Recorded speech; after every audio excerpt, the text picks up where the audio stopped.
Denver Broncos Mile High View, no commercials, no bullshit. So I'm going to give you a little bullshit, though, for the first time. With the hiring of Talking Heads lead singer, Joe Flacco. And Joe Flacco is leading the chorus by singing, You may ask yourself, well, how did I get here? Well, he got here by, being brittle as all get out, slow-moving target.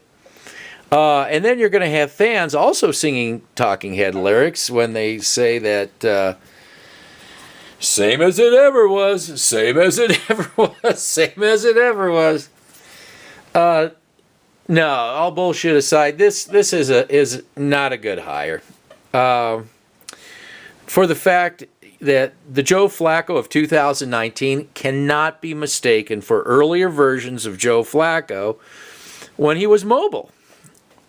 He's a slow-moving target, brittle. Ask any of the Ravens fans, they'll tell you. Now, here's the thing. Elway brought in a guy to run play action. That, he's past that. If now Flacco is a prototypical pocket quarterback. He has to be because he's going to get injured running around. So I don't know what Elway was thinking by hiring an offensive coordinator to run a play-action system, and he hires a statue as a quarterback. At least with Case Keenum, you got some mobility. You have a guy that is play-action. Musgrave tried to make it.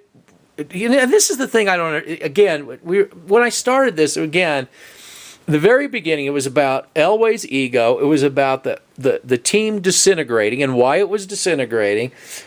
Bad management, and this is again more of this bad management. And again, I knew he wanted to hire the head coach, Fangio. I knew that, but I didn't think Fangio would be stupid enough to take a gig with the Denver Broncos. Unless he figured he just needed something.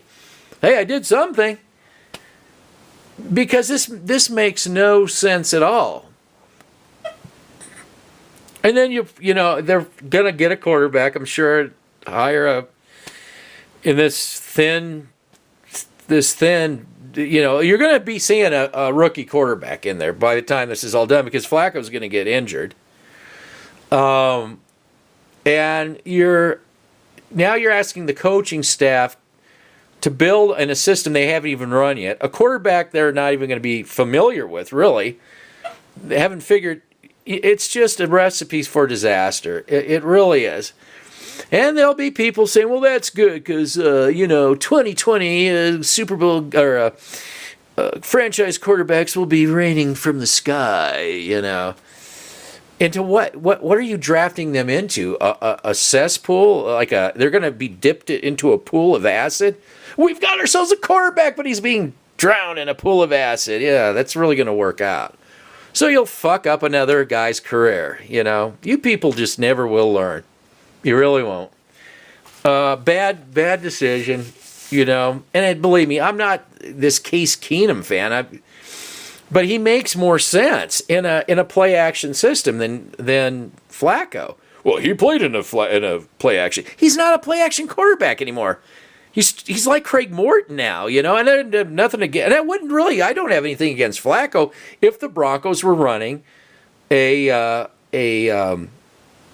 pocket quarterback type system. If they do that. That was never the intent to hire the offensive coordinator they got. He doesn't even run that type of a system. So either you got the quarterback wrong or you got the offensive coordinator wrong. It's a mismatch. It really is. That's why. That's why they got Lamar Jackson in Baltimore, because there is no mobility anymore with. They're running play action. You're right, in Baltimore. That's why they got rid of Flacco. So it just, I don't know what Elway's thinking, if the drinking has gotten to him or what. It just, he's become Al Davis. It's just, again, this is just ridiculous. And of course, sports talk radio. Well, Joe Flacco, he's been to a Super Bowl. And then, yeah, he has.